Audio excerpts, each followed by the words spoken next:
Okay, so, and Representative Rajas will be here. He has a commitment every day, just if y'all ever wonder why he always comes in late. He has a little commitment every single day that he has to do, that has to do with his broadcasting duties. And so he's a little bit late, and that's why. So, but he'll be here as soon as he can, I'm sure.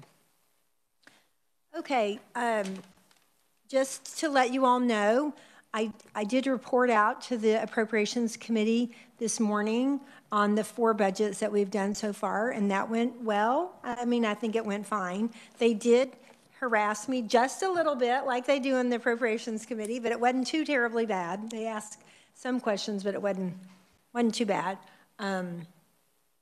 So, and then what we're doing this week, I'll report out next week. So y'all are always welcome to listen in or be there if you want to. Okay, so what we're going to do this right now is I'm going to call on Shirley to give us a little bit of an overview, again, of you all have that Regent. It's this one, right, Shirley? It's a post-secondary education system-wide.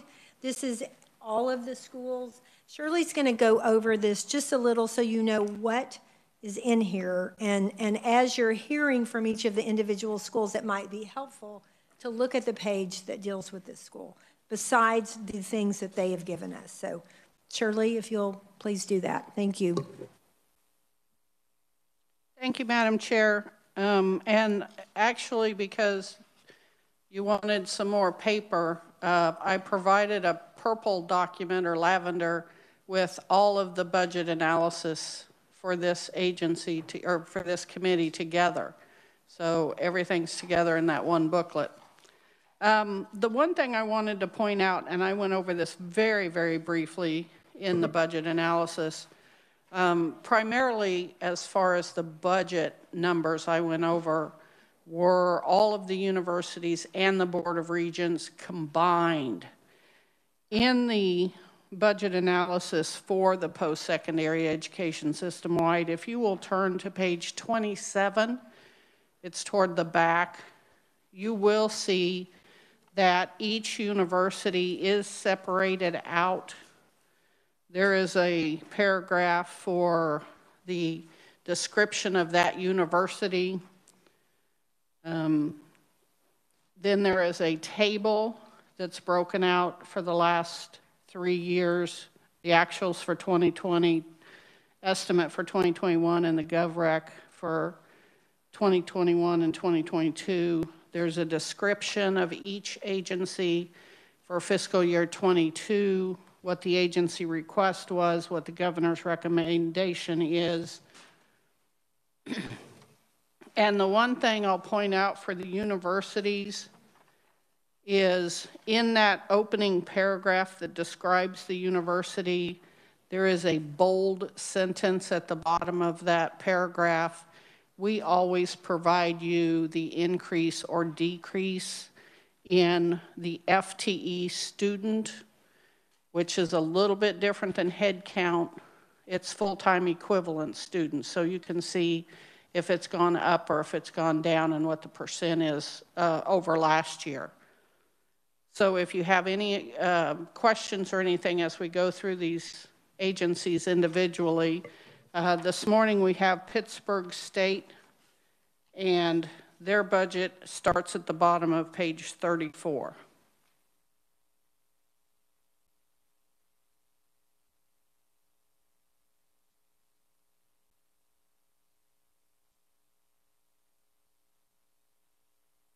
Okay, does anyone have any questions for Shirley? But we wanted to point that out because we thought that might be helpful. Some of you were wanting some more numbers and understanding kind of the big picture of each university. So any questions on that? Okay, great.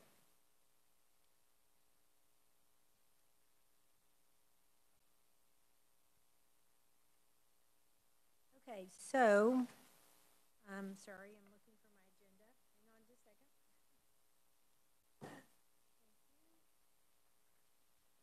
Okay, with no further questions, we are going to go ahead and call on Dr. Stephen Scott who is the president of Pittsburgh State.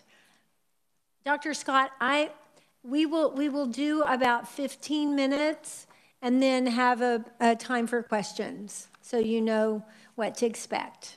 And committee, be thinking about your questions for Dr. Scott. Okay, thank you so much for being here with us in the Higher Education Budget Committee. Well, Madam Chair, thank you very much for allowing me to present. Appreciate the work of the committee and always appreciate this opportunity. Today, I would love to have driven to Topeka. As much time as we spend in beautiful Pittsburgh, Kansas, that's wonderful, but it's really good to be around other people. So I'm sorry I can't be there, and I know you all understand that.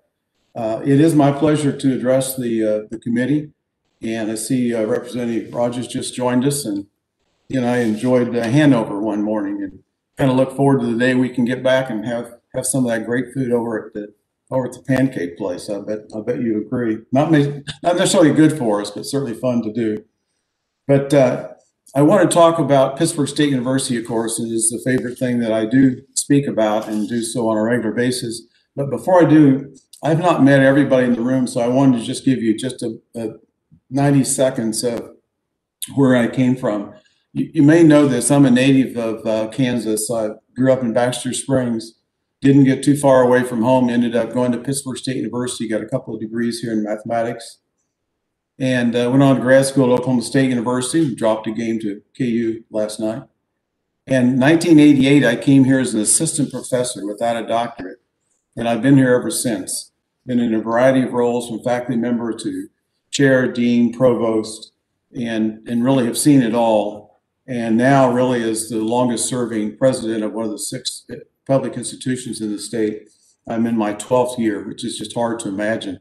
That's where I am. So this is the 12th time that I have testified to a committee such as this, and each time is I know is very, very important because the work of the committee is very important as well. So I know Shirley does a great job of keeping you updated. She also does a great job of providing, like she just said, a lot of paperwork. And so what we've tried to do today with our message is really to simplify it, because I know you deal with a lot of different issues throughout your week as a representative. And so we've got a document here that we shared with you. It's just 2 pages and really provides some highlights of some of the things we're working on, some of the challenges we have. And certainly at the end, I'll talk to you more about COVID-19, as I'm sure you've heard from each of the CEOs and you will continue to hear. At the top of this handout, though, it's so important to see this is what we're about. Our mission statement is very simple. We exist to create transformational experiences for our students and for our community. And those are the images that you see across that page. As our students exit the graduation stage, that's not the end of our time to care about them. We want them to be in great jobs. We want them on to professional schools. And our job is to transform them into a position where they can successfully do that. At the far right, that picture is Block 22. And that is our downtown development, where we have 100 students living downtown, 3 new restaurants that have gone in, an innovation space. And it is a $20 million investment at Pittsburgh State University, private developers, to really, in some ways, supercharge what's going on downtown. And it is really working. I've been to downtown Hayes, and I love what they've done downtown. Vice Chair, I mean, it's just a great place to go and have a nice dinner. And if you like locally brewed beer, it's a great place to be. We saw that and wanted to do something like that, and we've certainly reproduced that in some ways, as well as providing student housing downtown. So that's an element of us that you might think is beyond what we should be doing, but in our minds, it's exactly what we should be doing. And then that middle picture is about the transformation of ourselves. We've never stood still since our founding in 1903, and certainly the pandemic has really accelerated the kinds of changes that we've had to make as an institution. Just to give you some context, because each time I talk to a legislative group, sometimes I'm surprised that there'll be legislators in the room that have never been to Pittsburgh or not been to Pittsburgh State University. And one of the best things that the legislature used to do was the bus tour, where they'd come in and see the campuses, kick the tires, talk to the local individuals and community members. And I hope at some point in the future, you all would consider doing that. But about 6,400 students who we serve across our campus, We have a small operation in the Kansas City area, of course. Over the last 4.5 years, we've reduced our full-time equivalent employment by 128 positions. And that is our very, very active role on our part to manage our spending. You heard from President Farley yesterday, I believe. Yesterday, Farley was a teacher of mine back when I took a course on finance and higher education. And just as he's never had a deficit budget and a deficit year, neither has Pittsburgh State University in the last 12 years. The dollars we bring in, we're very careful to not spend more than the dollars we bring in. To have an old-fashioned value is something I believe in strongly. In addition to the state funding, of course, and to the tuition funding, we also are very successful in raising money to support our students. And we provide about $7 million in scholarships, and that's grown almost 60% in the last 13 years. Each year, we raise about $10 million in private support. And as you know, Crawford County is a very, very poor county, has a number of negative health indicators, but there's amazing wealth here as well, and entrepreneurs that turn around and help Pittsburgh State University on a regular basis. We're going to, in fact, expand and completely renovate our nursing building due to a $6 million gift. Like 3 individuals went together for a $6 million gift to make that project take place. Just a great example of the support we have. And those are all local individuals that made that happen. We've been very successful in federal grants in the most recent couple of years. Sean Nacarado leads our downtown operation. He also leads our extramural funding efforts. We patterned some of what we've done after NIR and what Wichita State has done, and really have to give kudos to Senator Jerry Moran, who's really been helpful to us to help us add $6.5 million in just calendar year 2020 to Pittsburgh State University, and that might surprise you. And then finally, and just as importantly, our Small Business Development Center has been very active through the pandemic of supporting local businesses, helping them apply for PPP, and now they're in another round of that, and really believe 661 jobs have been, in essence, saved because of that work. And that is ongoing. That's not just pandemic related. Top programs across the spectrum at Pittsburgh State University. Number one is nursing. Almost 10% of our student body would be nursing students. 8% are in construction. And you know, those are high wage, high demand jobs. Those individuals go to work very quickly.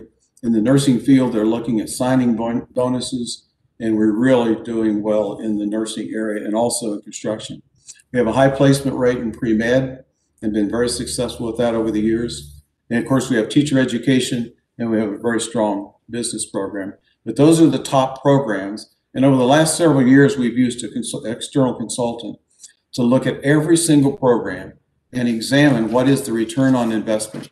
What does that program cost us, and what kind of revenue does that program generate? It's been a very, very successful effort. And the provost has been using that as he reallocates or allocates new positions or reallocates existing positions. And I mentioned we've reduced our full-time equivalent employment base by 128 in the last 4.5 years. We've also reduced within that 128, 51 faculty positions. So that is our response to the financial challenges that we've had. We've not just said, I know Vice Chair is going to talk about this in a minute, are asking for more. It's what are we doing on our campus to control our costs? How do we manage the positions that we have and make sure that we're not exceeding our budgets and that we're responding to the financial pressures in a very active way? The diagram there at the top of the second page really talks about us transforming ourselves, and certainly the provost's work, Dr. Howard Smith, and the work he's done with program review that you've heard about, the regents are driving, and as he works with the consultants on where do we put the positions, where can the positions deliver the best value for the university, for the region. We've also then, if you look at that picture across there, where it says academic programs, professional research, and commercialization, it's just a great example of where we've taken a strength in polymers and we've built strong plastic programs out of it. And we've commercialized products. And I didn't know if I should put a picture of a pillow on there or not, but on the right there is a flexible foam that's a commercialized product that comes from Pittsburgh State University. At the other end of that would be a 2-year program in plastics. We have a 4-year program in plastics. We have a graduate program in plastics, and we do research in plastics and polymers. So you can just see that spectrum of student engagement, student research, professional research, commercialized products that you might not expect to see on a regional campus. But again, a former governor, former Senator Sam Brownback was helpful in this project, and so has the Kansas Legislature by allocating additional support for the Kansas Polymer Research Center through the Polymer Chemistry Initiative. So if you think back to 2008, we're still about $1.5 million down from the funding level in 2008. And that's not thinking about CPI or the Higher Education Pricing Index. We're still below the figure that we had at one point in time in terms of state support. And the governor has made a recommendation that she's going to restore the GEAR money, but our budget would be reduced by 5.5%, which is a total of $2 million. And I read with great interest, and I bet you all did too, this Kansas Framework for Growth. And I think this is an important document to how do we lay out what can we do in Kansas to really drive a successful and a viable economy, a vibrant economy that is sustainable over time. And as I read that document, I looked for where does higher education show up? Because it does include comments about food safety, food security, aviation industry, pharmaceutical research, polymer research, centers of excellence, centers of innovation. And every time I saw that language, I thought Wichita State, KU, K-State, Fort Hays, Emporia, Pittsburgh State. Higher education needs to be a part of that. We are a part of that, and we've been doing our work in that, and we want to do more, but providing a $2 million budget cut is not really going to facilitate us doing more and being the kind of partner in this and the driver in this that we'd want to be. So that's probably the most important message to you, is really ask for reconsideration of the budget recommendation of the governor, and that $2 million reduction. Very, very painful for us to look at. Under the word reality, just have some comments there from the Lumina Foundation. I know you're all familiar with this, but higher education does deliver value, certainly to regional economies, to state economies, but it also delivers value to individuals who make a better living, have more financial security, do a better job of planning for retirement, have better health indicators, participate at a greater level in their communities. And they're also more generous. They pay more taxes. There's a lot of value that comes back from those individuals. And then finally, and Madam Chair, I did want to keep this very brief to keep you on time, but I want to talk about COVID-19. It has really dominated our efforts. There's just no doubt about it. 56% of our coursework in the fall and again this spring has been delivered via remote learning, as you would say. $2.7 million, you see those numbers across there, has been delivered to students in the form of direct student aid that was required by the HERF funding. And we'll see that again this spring. In the fall, we had a 3.7% decline in enrollment, and we don't like negative numbers, but that's a better number than many institutions across the country saw because of the pandemic. And really saw, as the chancellor said yesterday, we saw that at the front end, at freshman level, which concerns us over time. As Emporia State's president will report, we had good increase in numbers at the graduate level, and we think those are going to continue. Our enrollment for the spring right now is down about 3%, which actually sounds like we may have a little bit of a recovery already underway. One of the things we have really talked about on our campus, and I know you're faced with this there in Topeka, is how do you live with this virus, and how do you not allow the virus to chase you underground or into your basement? And so we have really worked to do things that are normal, including we had 7 commencement ceremonies in November. Boy, did the parents appreciate that. And we went to school on across the country. There were some ways people did things like drive-throughs or walk-throughs. And we have some pretty nice facilities here. We were able to have our students walk through with their family, get their diplomas, give me an elbow bump, couldn't shake hands. And we had that moment, and they got that diploma. But that is a symbol of the efforts we made to drive normalcy into our operations and to create as more a normal of environment as we could for our students. And then the number 1 means that on November 14th, this last fall, our football team played Stephen F. Austin. They're a Division I FCS school. There's 160 some teams that play football at Division II level. There was one football team playing on November 14th. November 21st, there were two. We played 4 football games. Only 11 teams across the country figured out how to play football. And I am very proud of that. We did it. We kept the student athletes safe. We allowed them to compete. We allowed our coaches to coach. And again, it's that focus on what can we do that is normal. And if you've been in Pittsburgh, Kansas in the fall on a Saturday afternoon when there's a home football game, you will see how important that game is to the fabric of this community. You know, we have 26 skyboxes that are owned by banks and attorneys, construction companies, and so on. Those people love guerrilla football. But guess what they also love? Pittsburgh State University. And so that affinity for our athletics really turns into affinity for and support across the campus.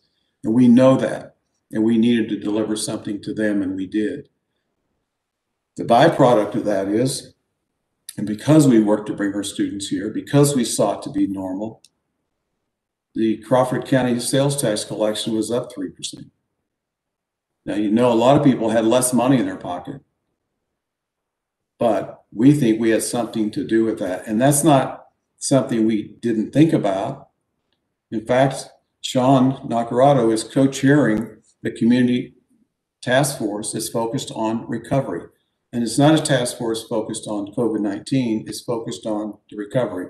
And Pittsburgh State University is right at the heart of that effort, working with the city and working with the county to make sure we survive this pandemic, we thrive as we get through it, and we're better partners and we're better off on the other side.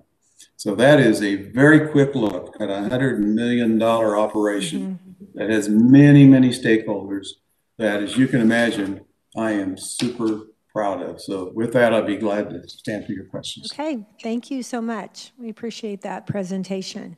Okay, committee, what questions you have for Dr. Scott? Okay, did you say you? Representative Rogers? Thank you, Madam Chair. President Scott, good to see you. Sorry I was late. I was dealing with a constituent matter, and I had every intention. I was going to be here 2 minutes early, but that's why, you know, we won't talk to any professors I had in college. But I'm looking at your numbers. 56% of your students attended, you know, kind of in person. But that seems to be a number higher than we've seen in other places. Why do you think that is? Well, two things. And I need to clarify. That's 56% of our courses were offered face-to-face, in-person courses. Okay, so that's just want to clarify that. And I think one reason is, you know, we had a motto here for years that by doing, learn. We have a lot of labs. You know, you think about the Kansas Technology Center alone, 280,000 square feet, 55 different laboratories throughout that building. You can't replicate that in a remote environment.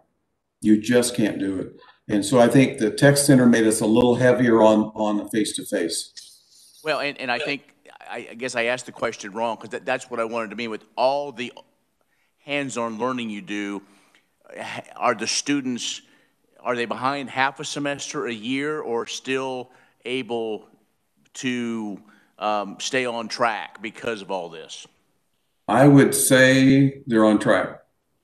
Our faculty have done a remarkable job of adjusting instruction, responding to students, responding to individual student needs. And you know, we've checked out laptops when people didn't have laptops. We've expanded our Wi-Fi to include parking lots where students can come park their cars and use laptops if the buildings are closed. So I don't think we're seeing a loss or, in fact, one of the three goals we set when we faced all this, the third goal we listed was we want to make sure our students continue to make progress so they don't ever come back and say to us, I had to go another semester or I had to go another year. That is a loss that we just don't want to see happen. So I just don't think it's there. Okay, thank you. Thank you, Madam Chair. Representative Wassinger? Thank you, Madam Chair. Dr. Scott, I have two comments to make. The first one is I'm hoping that I can get a chance to speak to you sometime this week about your role with the NCAA, which is outside of this discussion. So if that's possible sometime this week, I'd really like to visit with you. And then second, it's nice to hear that Hayes gave you some great inspiration. We're very inspiring in Ellis County. Well, that's a good place. It's a good place. Thank you. I did note that the governor wanted to give $10.3 million to the universities through the Kansas Board of Regents. So I hope you will be counting that $10.3 million so that the Kansas Board of Regents make sure it gives it to the universities and takes care of you in this time of need. But I also have a question. You said you're going to build a new building. That's pretty exciting. With private money, is that correct? It's a remodel. It's a remodel. Okay. It's a remodel. So it's the nursing building that's existed since the 70s. And really, it's really a deferred maintenance project, but guess what? It's going to be paid for by private dollars. Okay. Shirley, I have a question. Does that, even a building remodel, apply to, I had it here, 76-790, where they have to do a private savings fund to maintain the remodeling? Does that? Yes, I believe it would. So have you anticipated doing that, Dr. Scott? Yeah, I'd have to really research that. To answer that question, because that building existed prior to what was the date, Shirley, 2007. So we've enticed 3 donors to give us $6 million to gut and rebuild that building and add a little bit of square footage. Yes, and I think that's cool. Amazing, but then it still applies to that statute where a private a maintenance fund needs to be set up. I don't know think that we've been a little remiss in not requiring our higher education institutions to adhere to that and follow the statute. So I don't want to make you uncomfortable, but I would like to see that, and if you could get back to us on that, I'd appreciate it. Sure. We'll take a look at that and see whether that applies or not. Okay, and I think your Performing Arts Center probably needed that too, but that's another thing you can look into. Yeah, we did. I think we've done a nice job with that. We took some bonds that had paid off and talked to the students about creating a fund that would service the Bicknell Center, our student health center as well. The maintenance fund is also through bonding, and that was from an earlier statute. So I would like to see if you could give me some information on both of those. Sure. Thank you, sir. Thank you, Madam Chair. Other questions for Dr. Scott? I'd like to ask, you said that you were down, the FTs, and that was 51 faculty. Have you discontinued some of your programs or majors, or what have you done with that? Yeah, I missed that in my comments, but over the last 10 years, we have actually closed 52 programs. Some of those would be emphasis areas, some of those would be majors, some of those would be minors, and have a very active effort underway right now. As you all know, the Kansas Board of Regents have asked us to take a really hard look at our programs. That coupled with the consultants work that we've done, we're going to be very active in that again. And I believe Dr. Smith will be presenting that to the Board Standing Committee on Academic Affairs this next week. And you'll hear about a number of additional closures as well. Okay, thank you. Mm-hmm. Okay, anyone else on the committee? Questions? So Dr. Scott, Pitt State does have a soft spot in my heart because my daughter-in-law graduated from Pitt State. So we have become gorilla fans. So that's a good thing. Once a gorilla, always a gorilla. Too. Okay, well, we've joined the ranks now. So, okay, with that, I don't think we have any more questions. So thank you so much for being with us. We appreciate it. Thank you for your work. Thanks. Okay, committee. We will now hear from Matt Lindsay with the Kansas Community Colleges. Welcome back to the committee, Matt.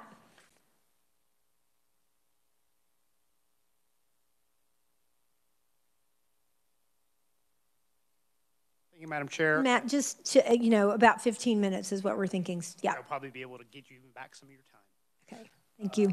I'm Matt Lindsay. I'm the president of the Kansas Independent College Association. So I speak on behalf of, again, the 20 not-for-profit accredited colleges and universities across the state. Madam Chair, you were so gracious to invite me to the committee a few weeks ago to give you a summary of some of the things that we're doing. So I'm not going to spend a lot of time in that part of my testimony, except to remind you that of our schools, we are not part of the Regents system. So we are independent of their work. We work alongside them. We are cooperative. We are partners. But we are not under their umbrella. So we are funded independently, hence the I in KICA. And just to also point out that we've had actually amid the pandemic, we've done okay.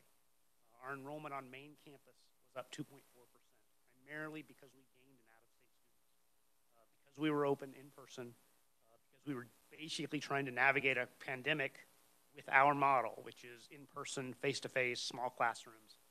And it probably helped attract more out-of-state students because we were doing that. So we continue to do so. We actually have more employees than we did a year ago because we had to serve more students. And so we're proud that we've been able to so far navigate the pandemic. Now, what does that mean in the future? Only the future can tell.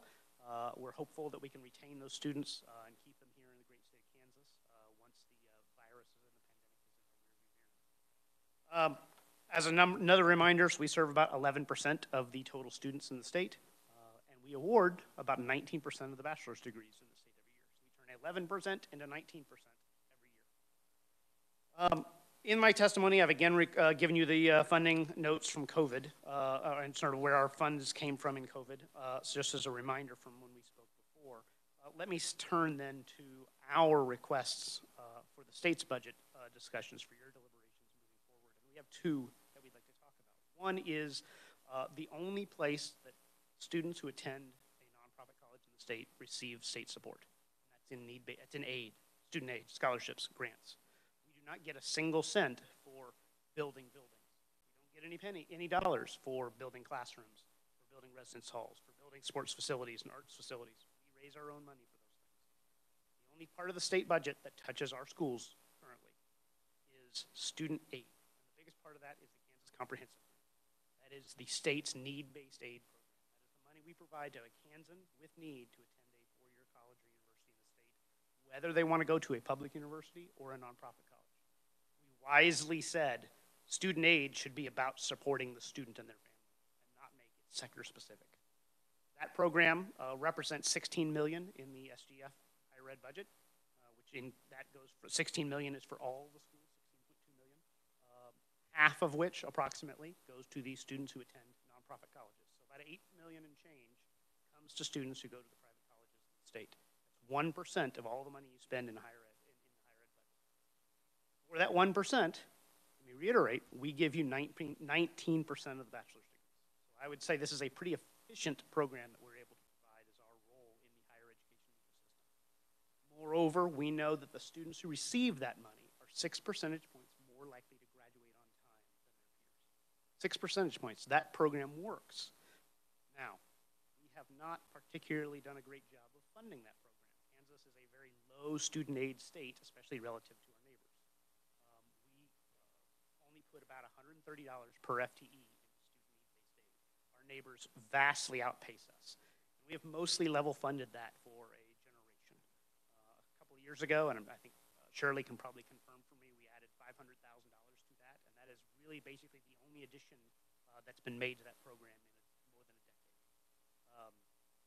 we therefore can only support about 1 in 3 students who would qualify for this aid.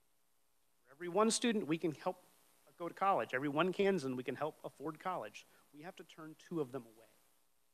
We should do better.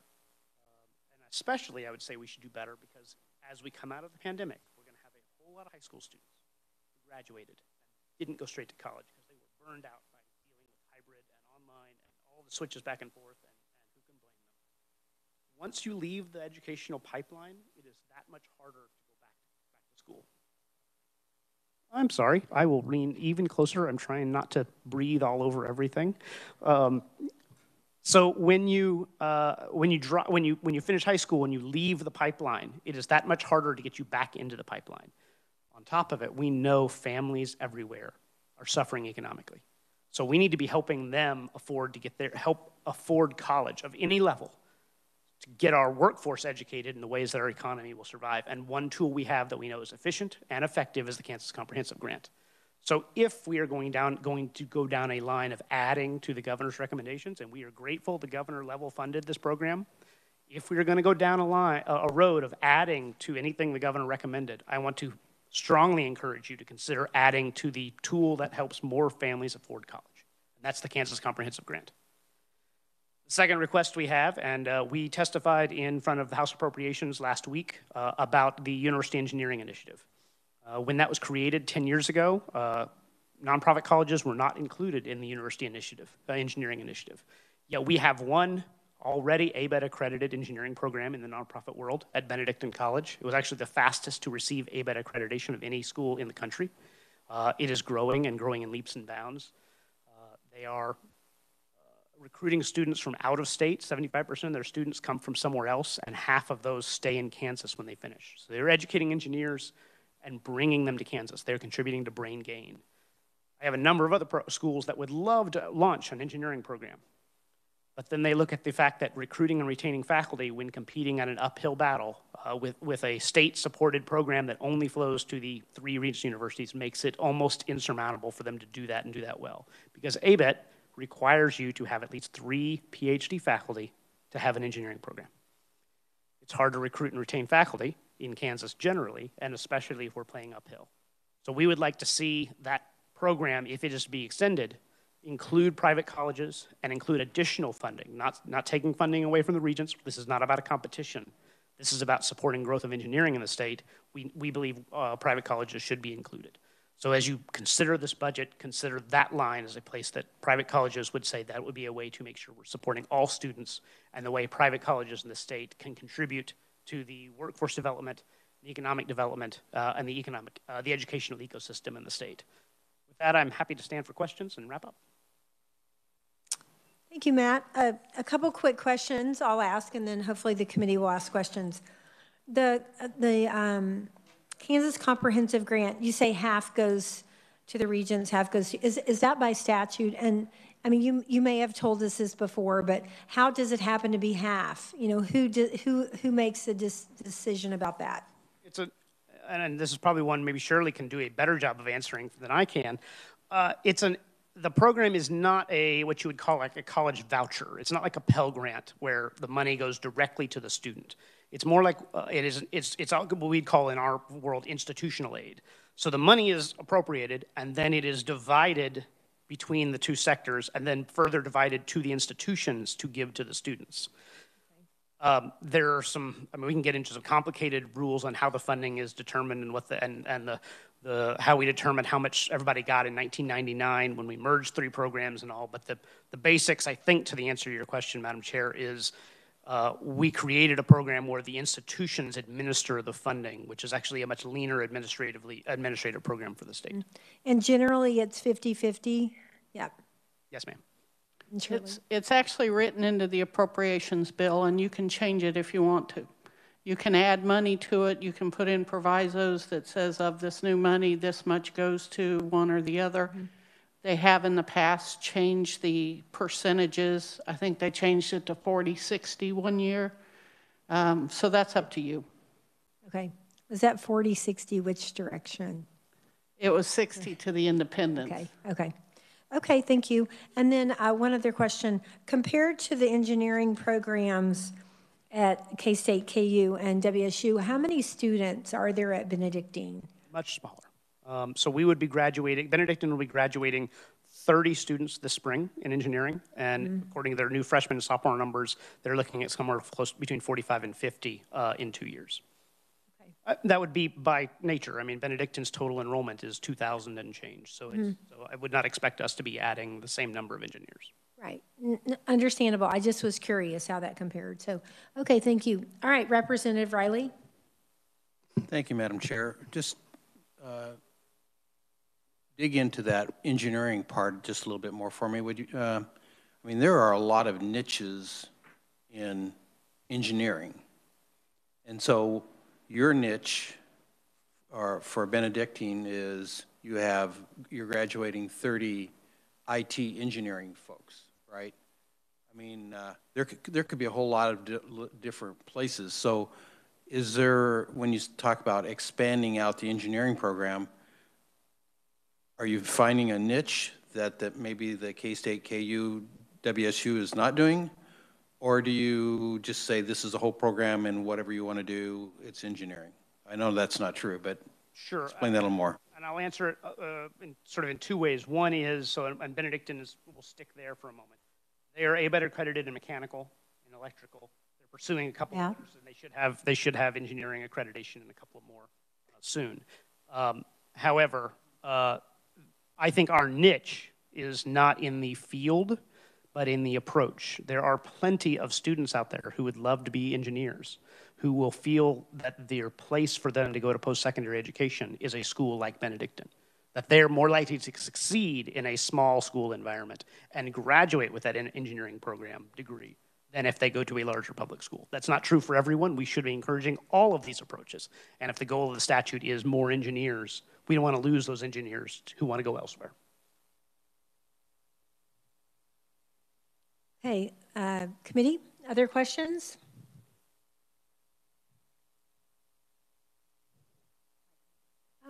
Representative Amix.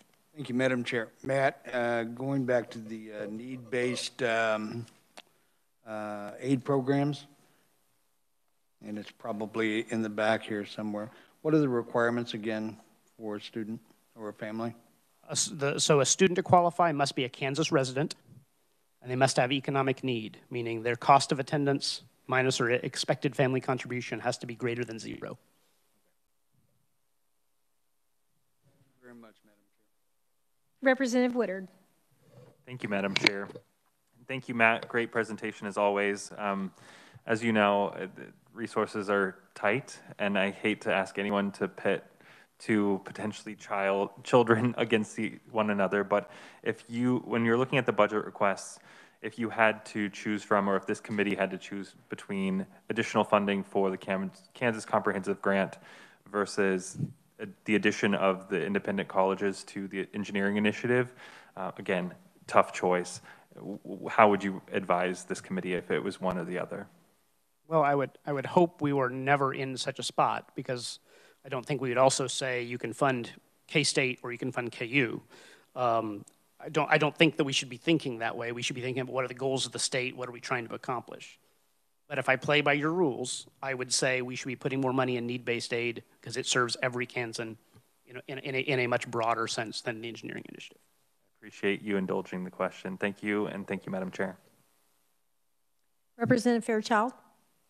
Thank you, Madam Chair. This isn't necessarily a question for Matt, but I'm just going through this and trying to find what page the information for the need-based aid is at as far as the governor's recommendations for that. Do you know where that's at in this packet? It's page 19 is the start of all of the scholarships. The comprehensive grant is one of the scholarships, and that's the first one on the bottom of page 19. Thank you, Representative, for bringing that to our attention too, and Shirley, that's helpful.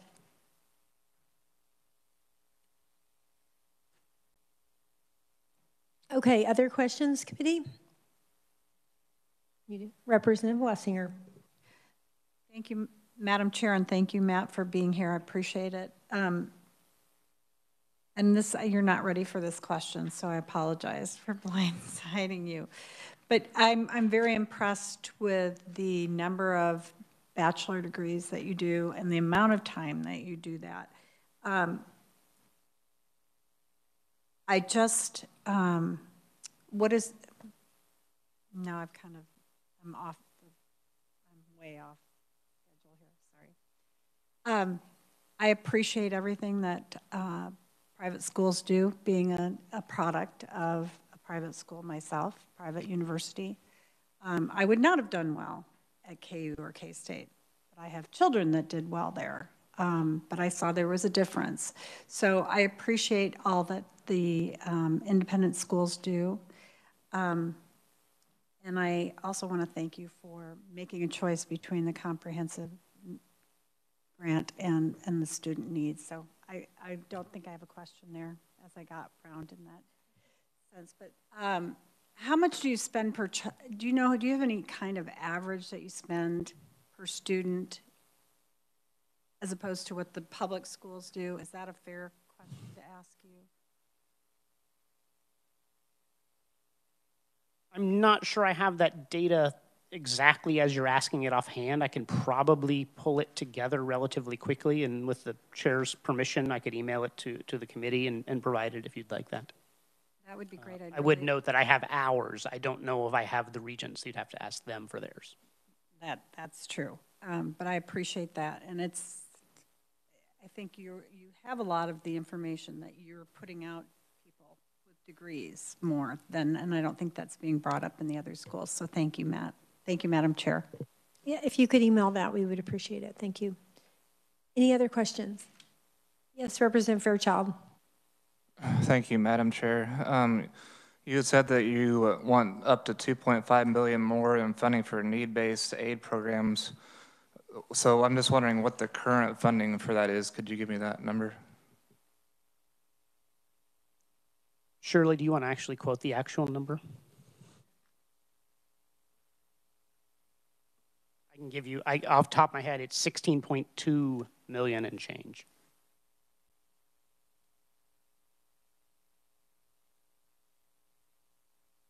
Okay, thank you.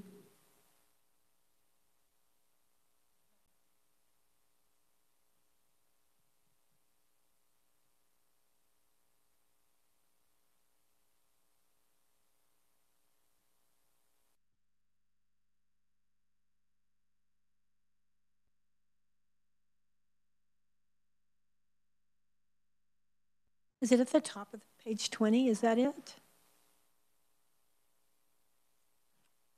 16.258. Is that it? Okay. Yep. So it is at the top of page 20. And Madam Chair, I would say that the 2.5 million I note here is on the average amount that gets distributed to students across the systems, public and private. Mm-hmm. That would be enough to support about 1,750 additional students. That's not an insubstantial number of additional students and families who would be helped by that amount of money. I chose that amount as an illustrative point of how many more families could you help with that increase. So you're saying the 2.5 is around 1,700? Be enough to support about 1,750 additional students. Okay, because the 16.258 is 9,500 students according to what we've got. I don't know how deep we want to go, but the awards are done in such a way that the public universities can award up to a student up to $1,500, and the private colleges can award a student up to $3,500. But because, as I mentioned before, institutions are given the buckets, we get to cut them up more finely. So you don't have to just give a maximum award. If it would help some student to get a $500 award and another student to get a $2,000 award, we are allowed to do that. So the number I gave here is based on what the average award amount is if you were to add that additional money. Okay, thank you. Thank you. Mm-hmm. Shirley? Just to give you a little more on the history of the comprehensive grant, they did have $400 more in 2020, which was a reappropriation. In 2021, last year during the session, they were given $2.5 million, but the governor allotted it. So they were up to 18.7. They're back down to 16.25.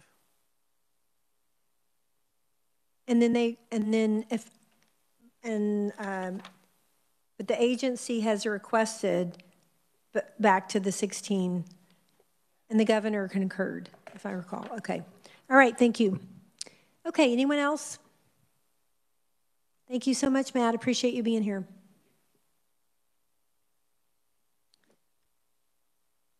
Okay, committee, we will now welcome Jim Ganette. Do we say that? The president of Manhattan Technical College. Hi, Jim. Welcome to Higher Education Budget. Hi. How do you say your last name? The last name is pronounced Ganette. That's why you just say Jim. Okay. Thank you. Okay. It's about 15 minutes, Okay. and then we'll ask questions. Thank you. Okay. Thank you. Greetings from tropical Manhattan, Kansas, where the current temperature is 14 degrees. Yeah. Thank you for your time today. I'd like to visit with you about the 7 Kansas technical colleges. I'm the president of the President's Council for the tech colleges this year. And you may not know too much about us. I think I will give you information to let you know we are probably the most rapid return on investment of higher education in the state of Kansas, followed closely behind by the community colleges. Our mission with the tech colleges is very clear. It's workforce education with the word quality in it. We specialize in high wage, high demand occupations, critical need occupations, essential to the state and the state's economic development. We are coordinated by the state regents, not controlled by them. Most of us were VOTECs related to school districts years ago, separated out. None of us have any taxing authority. None of us get a property tax millage, a sales tax millage from home counties, nothing.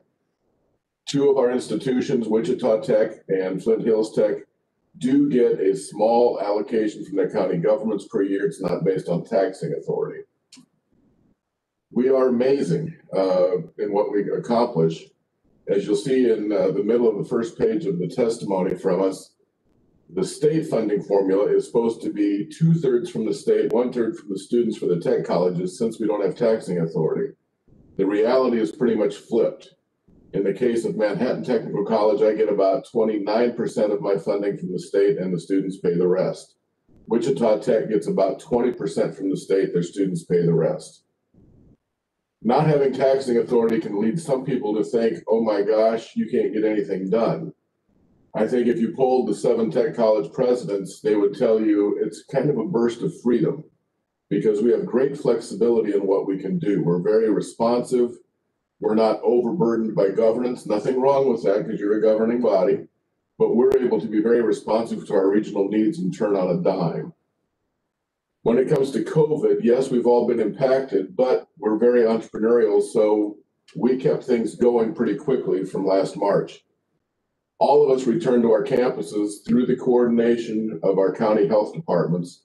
In the case of Manhattan Tech, we were back on campus by May to finish out our students in the spring semester. Between the time we had to cut things off in March to May, we switched to online learning for the lectures. But we had to get students back on our campuses to finish teaching welding, auto technology, etc. There's not a good virtual or online way to do that. The COVID funds we've each received have been used for protective gear, sanitizing our campuses, as well as to help us with some of our distance learning. All of us have been strengthened in what we can do in sharing to the area high schools, to our branch campuses, if you will, our centers, and with each other. We have all been able to keep graduating students. Our program enrollment has stayed pretty steady, pretty full, and our job placement rates have stayed over 90%. So again, we push people out into our communities. When you look at page 2 down where it says impact of the technical colleges on the Kansas economy, I want to stress a few things. For the vast majority of the Kansas Tech colleges, our students stay in our service areas. In the case of Manhattan Tech, about 60% of our graduates stay in Riley, Geary, and Pottawatomie counties as employees, as taxpayers, and as consumers. So there's no faster way to rev up the state's economy and workforce than through the tech colleges and through the community colleges who have tech programs. We're putting people into the workforce almost daily, and we can't keep up with the demand, frankly. We have very high graduation rates, job placement rates, and we have good involvement from our community in terms of the workers, the employers with our advisory committees. Enrollment has been strong with the exception of COVID. We've suffered an enrollment decrease during COVID. It has been almost predominantly at the high school level with students starting college early. And that's been primarily due to the varied schedule of the high schools. There are different schedules for starting. Some have gone only remote, some have been hybrid. That has brought our numbers down somewhat. You'll notice, and I think Heather will mention this in her testimony for the community colleges, Excel and CTE, what used to be called SB 155, is where we would ask the committee's consideration of full funding. When that legislation was passed, it was termed as reimbursement. It's actually for services rendered. We get paid for after we've provided the enrollment and the coursework to the students. And that program has been a shining success around the state with rapid growth in enrollment and more high school students graduating high school, not just with that high school diploma, but many of them are earning a certificate in welding, in CNA, in auto technology, in building trades, etc. So it's been a very direct return on investment of putting people back into the workforce. They become, again, taxpayers, they become consumers. We are also very strong on the Student Success Index as measured by KBOR. Our completion rate has been in the 60 to 79% range for the past 10 years. Most of our students, when they do not graduate from the tech colleges, it's because they've had a fantastic job offer and they're not going to complete their program of study. That happens to us almost every day. The State Department of Labor provides data back to the regions that provides back to us as far as their employment in the state and their wages. And again, our students are staying strong and being employed in their areas of study and making a sustainable wage or higher. On the third page, partway down, you see the heading called National Analysis of Return on Investment of Higher Education. This came out in late 2019 by Georgetown University. They looked at 4,500 public and private colleges across the country and universities. For the state of Kansas, the top 5 public colleges and universities for net present value of your education over your 40-year career in any occupation. Number 1 was Washburn Tech. Number 2 was KU. Number 3 was K-State. Number 4 was Manhattan Tech. Number 5 was North Central Kansas Tech. 3 of the top 5 for value of your education and what it does for you over your working lifetime were tech colleges. We have all completed an economic impact study within the last year and a half. And you'll see the numbers there. And yes, Wichita Tech skews our numbers. Wichita Tech is the big dog. The rest of us try to emulate. But in all of our communities, we're pumping money back into the local and regional economies by our purchasing, by our workers here, and by the workforce we're training. So again, when it comes to the funding considerations, we really would like to restore full funding to Excel and CTE. The governor has proposed some cuts to that. We need about $2.3 billion put back in this year so that we're not prorated on that reimbursement level. And we need a little over $8 million for next year added to it. We're all seeing great interest again from the high schools. I met with 2 superintendents yesterday that can hardly wait until we can do more programs in their area for them and their students. I can't stress enough how fast we turn people back out, and our students in the tech colleges tend to graduate with low to no student enrollment. We are the least funded, if you will, by the state. If you look in the KBOR data book for 2021, which is based off the 2019 audits of the institutions, the 7 technical colleges combined received $21,621,000 from the state.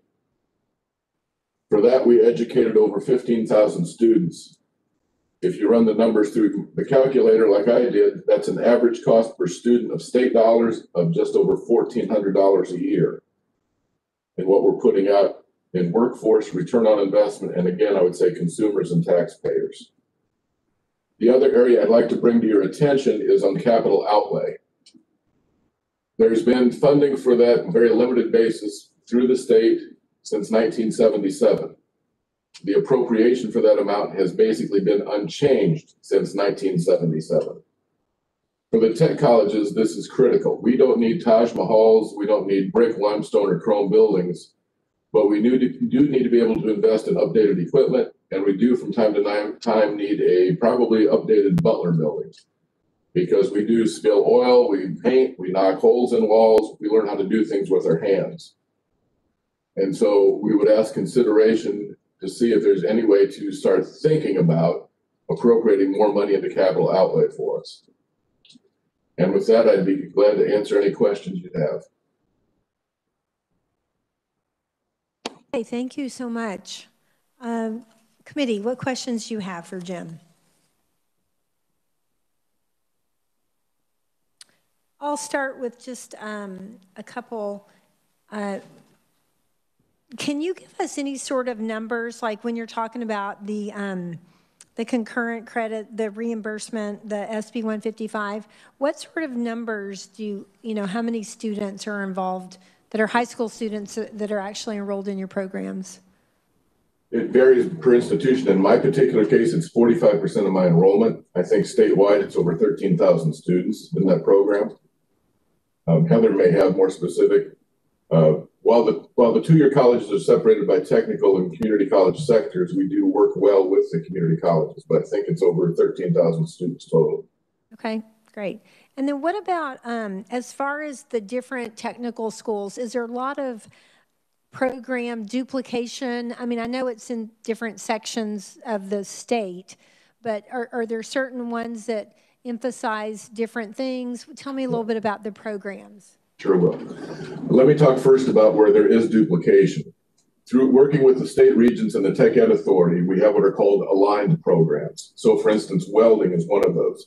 Welding is all across the state at both technical and community colleges, but we use a similar curriculum design so that if a student leaves and goes to a different school, they're not going to lose credit. They're going to be able to pick up where they dropped off.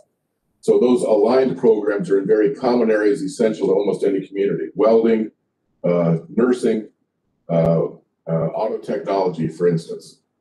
Each of the tech colleges then also has one or more specialty areas that feeds their particular area. Wichita Tech, it's definitely aerospace.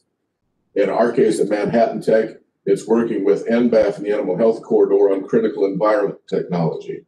Northwest Tech at Goodland, it's applied agriculture technology. So each of us does specialize related to the economy in our region.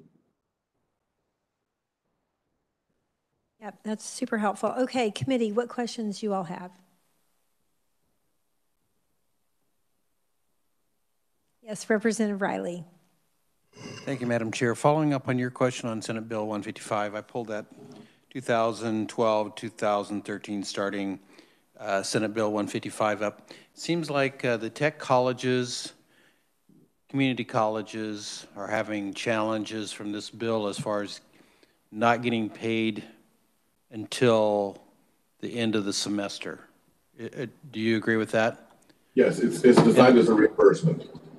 So would there be a possibility that we could re-look back at this Senate Bill 155 again and look at perhaps a 50% reimbursement, 50% through the semester or something to get some of those funds to the tech colleges and to community colleges sooner?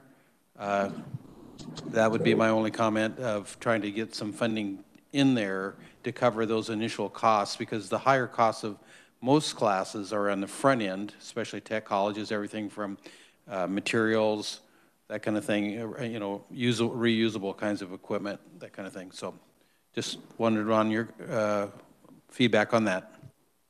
I think it'd be a very good discussion to have. It's been a very successful program from far as enrollment and student success and completion. The problem has been on us, frankly, being reimbursed our cost. Okay. Representative Wassinger. Thank you, Madam Chair.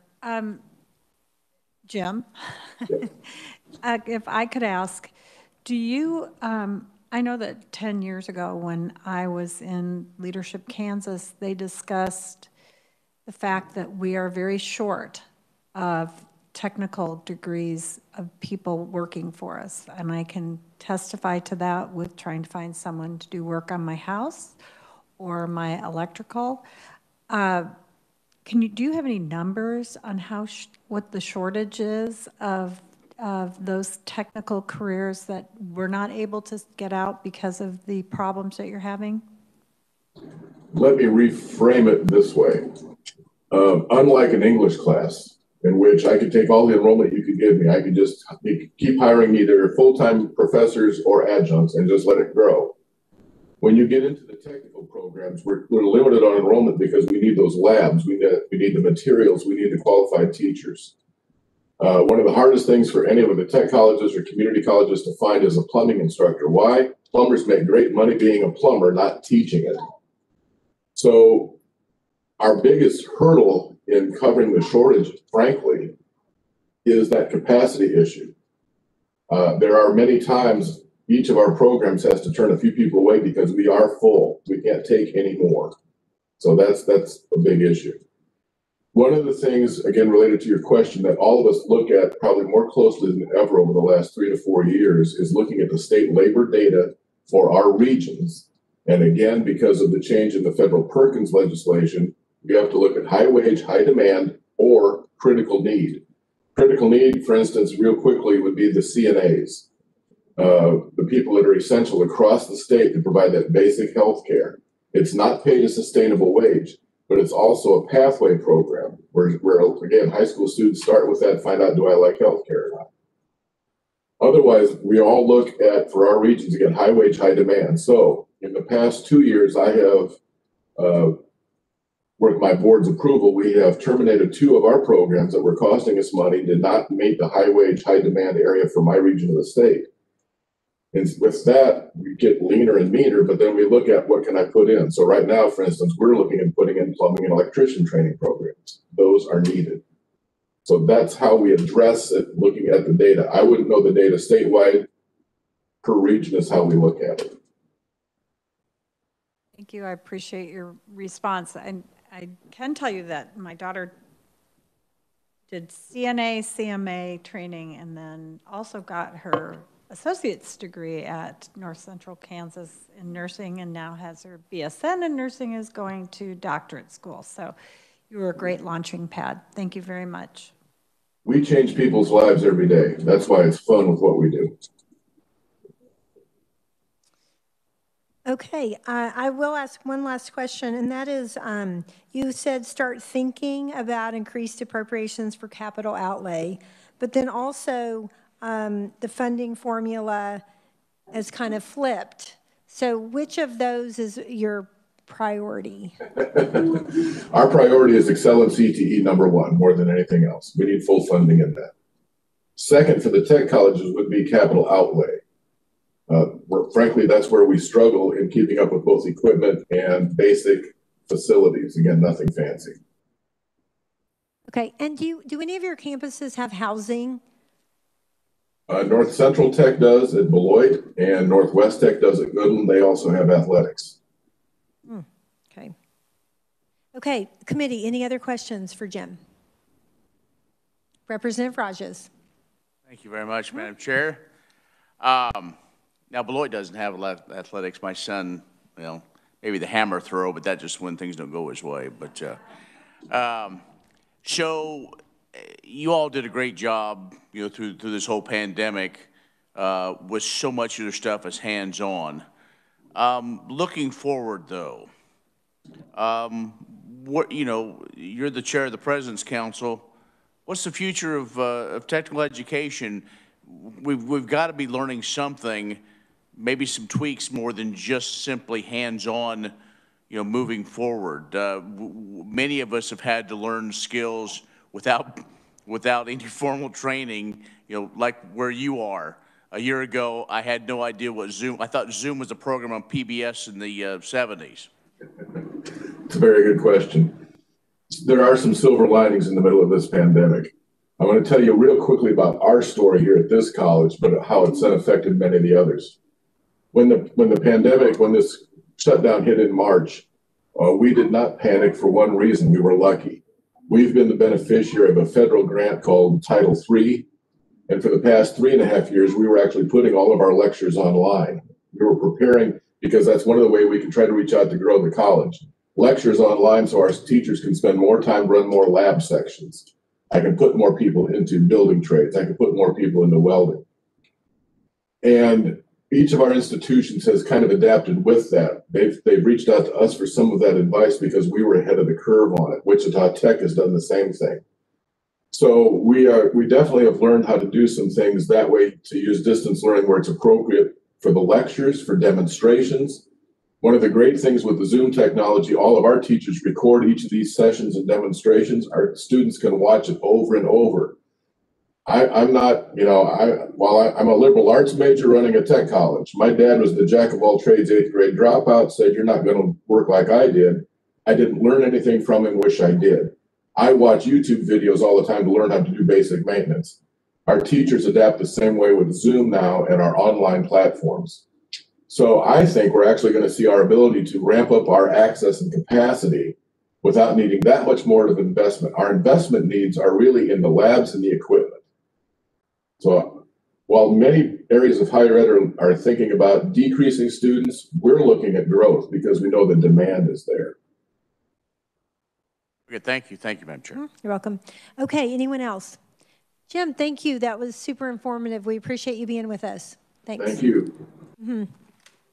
Okay, committee, our last presentation for the day, we're going to welcome Heather Morgan from the Kansas Independent Colleges. I'm sorry, community, we got mixed up. I know, yeah, okay. Yes, yeah, you do often appear together, but I'm sorry, you are the community colleges. Yes, thank you, and I'm going to stay close to this mic so everyone at home can hear well. Thank you for the opportunity to appear today, and thank you for the opportunity to appear before this committee last week or a few weeks ago. I'm going to basically stay at a 90,000-foot view and then really zoom in on the community colleges' budgets, which are funded differently than the Regents universities and differently than the tech colleges, as you heard from Jim. The first page of my testimony gives you an illustration of how the community colleges are funded.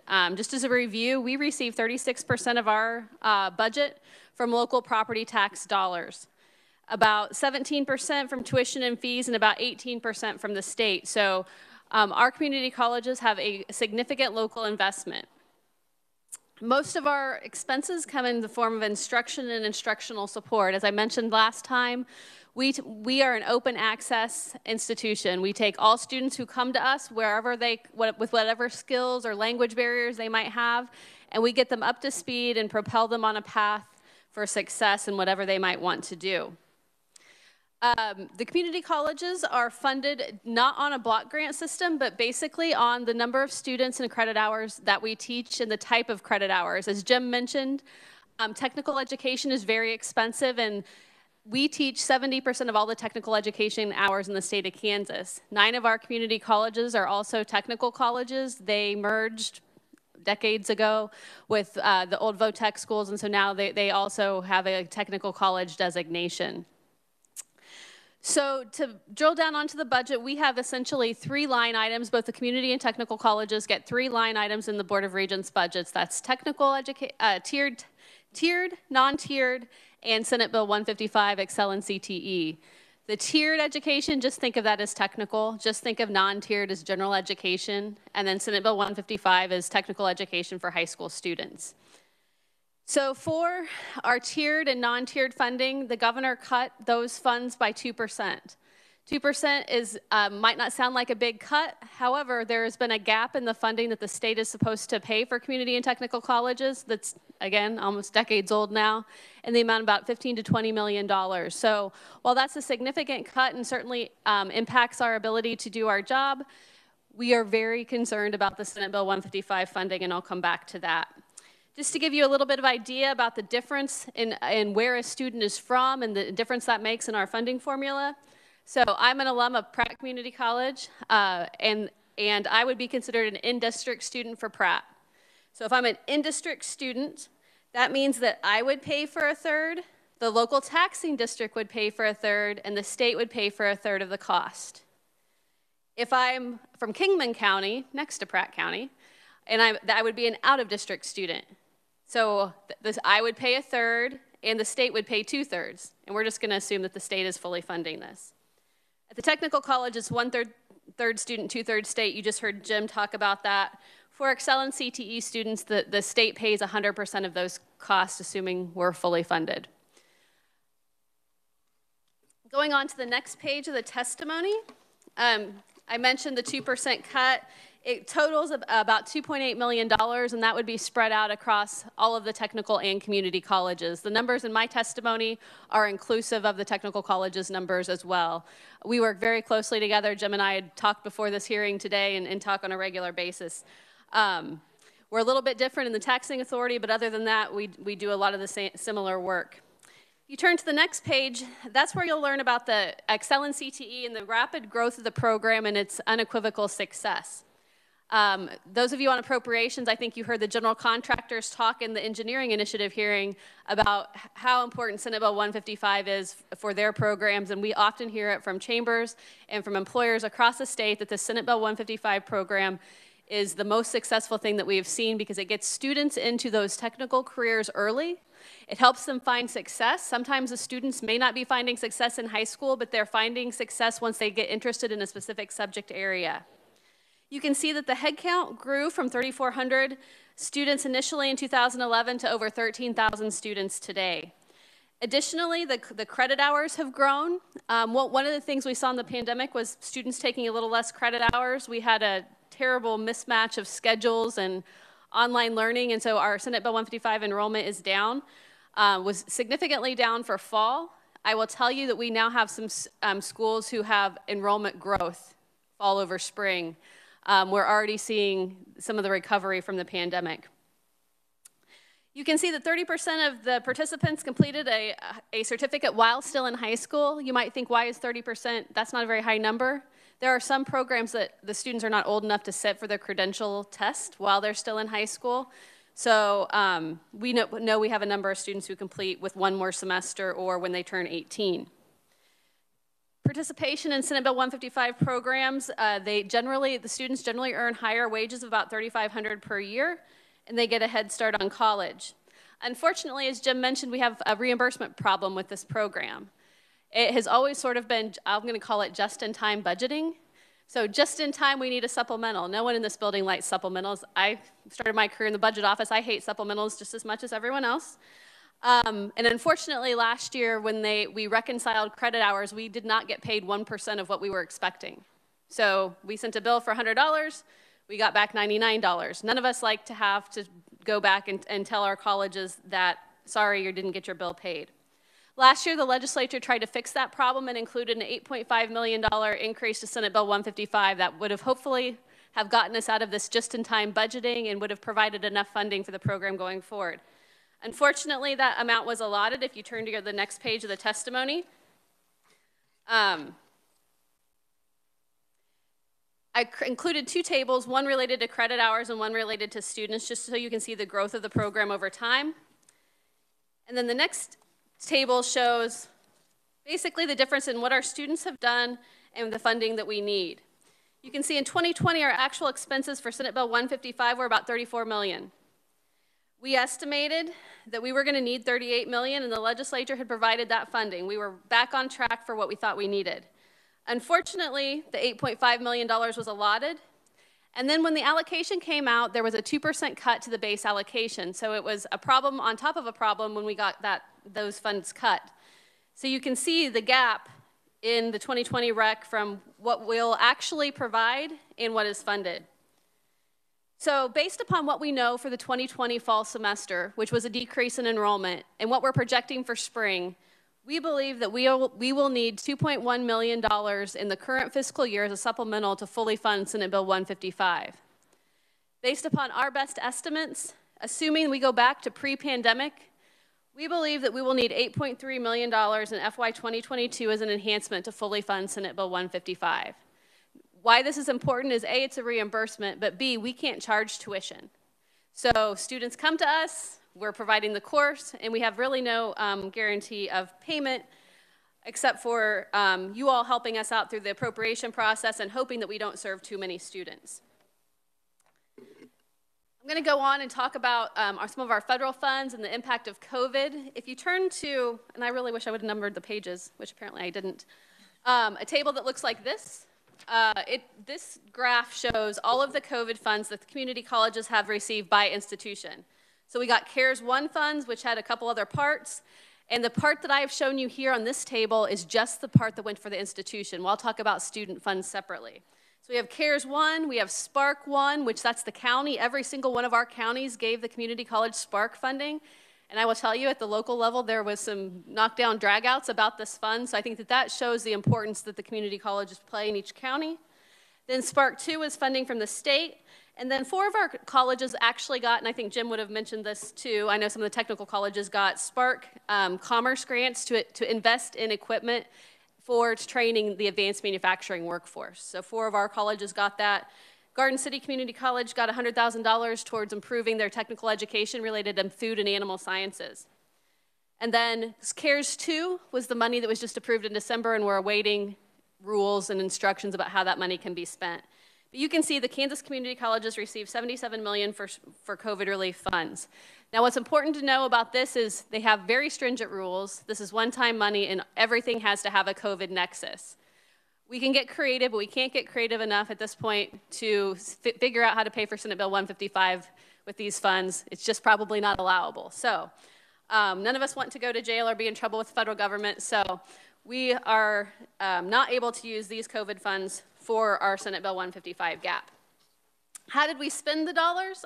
On the next page of your testimony, I included by institution, by expenditure categories I thought y'all would be interested in, how much we spent. So we spent $9 million on virtual and switching to online learning. Just like Jim was mentioning, we put lectures online.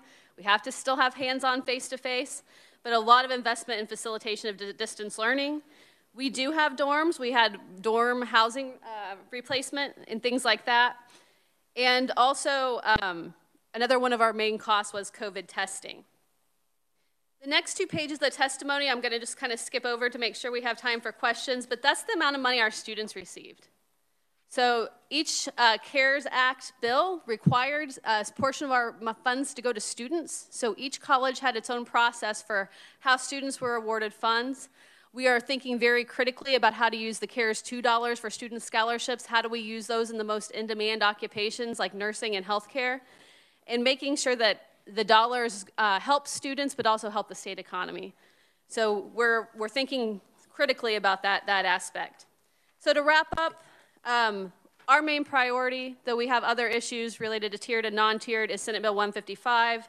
We would request a $2.1 million supplemental and $8.3 million enhancement. And finally, we would encourage the committee to put a proviso in the budget, not because anything has happened in the past, but just to ensure that the funding that goes to community and technical colleges stays in those 3 funds. With that, I'm happy to stand for questions. Okay, thank you, Heather. A quick question just to clarify. Your 9 technical colleges, so those, the 7 that we just heard about from Jim, are separate. So there's really 16 technical colleges in the state. 7 of them are under the technical colleges and 9 of them are under you. Okay, just wanting to make sure I understood. Just for your knowledge, it's Coffeyville, Cowley, Dodge, Highland, Hutch, Johnson, KCK, Pratt, and Seward are the ones that have the technical. Okay, thank you. Okay, committee, what questions do you have for Heather?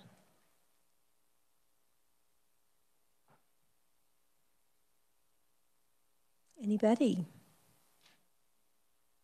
Okay, Representative Wassinger. More or less, I have a comment. My heart goes out to you. I know that Ellis County has $250,000 in COVID money from the state of Kansas that they can't use for their vaccine clinic. They can only use it for testing, but the state sent out all sorts of free testing.